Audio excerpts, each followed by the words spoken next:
fellatio. You like that word because it's easier to swallow, right? Yeah, I feel you. Yeah. I'm a single mom, you guys, and you know what? It's hard being a parent. You have to pretend to enjoy all those things your kids enjoy, kids' birthday parties, play dates, their father. But I do surprisingly well on dating apps, and I think it's because my profile says that I don't want kids. Yeah, and then they find out it's because I have 4. Yeah, not a lot of second dates. But you know what? I love being a mom, and you know what they say about having kids. It's a lot like making pancakes. First one's kind of fucked up. Probably should have thrown it away. Oh my gosh, are you all first pancakes out there? I see. As far as I know, it's still legal to laugh at that joke. Yeah. But I think having kids is a lot more like eating pancakes. You always regret having your 4th one. Yeah. In case you guys are wondering, none of my pancakes like that joke. And especially my first pancake. And she actually just turned 30, you guys. Wow, I know, I can't believe it.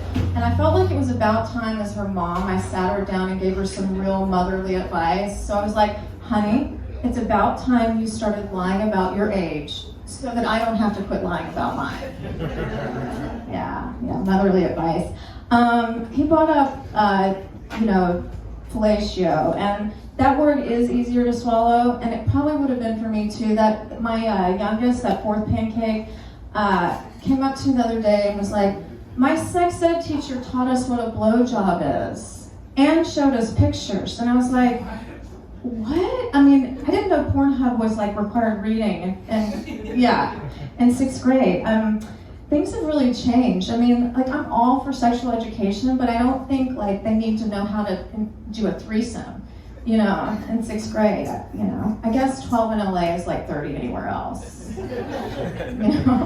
bought her tickets to Taylor Swift and she sold them so she could go see Tony Robbins. I don't know about that. So I have been obsessed lately with cult documentaries. Any of you guys been watching any of these documentaries, like on Scientology or The Vow, or no? Anybody? You like those? Yeah, I'm like obsessed with them, and I think it's because a couple of years ago I was actually in a self-help group that turned out to be a cult.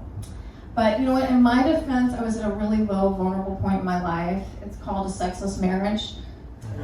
Yeah, and I had just gotten bangs. It was painful. You know what? Cults really like sell you on the idea that everything in life is a choice, which to some extent is true and like super helpful.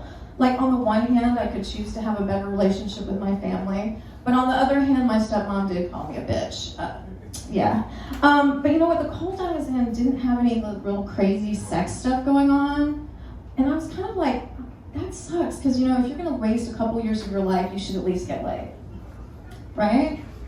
Anything? But the cult I was in did engage in excruciatingly long hugs, to the point I was like, just put it in already. Yeah. But you know what? There are cults all around us. Like one of my girlfriends the other day was just like, she's joined a group and she pays them once a month. She does backbreaking work for them, and she even recruits her friends. And I'm like, babe, you're in a cult. And she's like, Maggie, it's CrossFit. Yeah. You know you're in a cult if you have to keep telling people you're not in a cult. That's the way to know. So our last comic has a birthday coming up. I have a big birthday coming up too. But I'm thinking about doing something really radical. I'm thinking about like not lying about my age anymore. Because what do you think? Is it a good idea? That's kind of radical in LA though, right? Yeah. I'm thinking about doing that because I don't mind my birthday so much. I mean, I feel like I'm still young, I'm still vibrant, I'm still dating 26-year-olds. Yeah. So I'm gonna just try to embrace being almost 50. Now, if you tell me I look like I'm 50, I'll fucking fight you. Yeah. And it kind of sucks too, being this age, because I feel like society deems you unfuckable at this age. Right at the moment, you're the best you'll ever be in bed. I mean, you know what you want, you know how to ask for it, and you can't get pregnant. I mean, what could be better, right? I also hate that people keep telling me I should age gracefully. I mean, what does that even mean? I'm like, I guess I'll just take myself gracefully to my next Botox appointment. Yeah. So there's another thing I don't like. I mean, I don't mind being older, and I really really like dating younger guys, you know, like I mentioned, but I hate the term cougar. Did you know that this derogatory term for women who like to date younger is actually a Canadian import?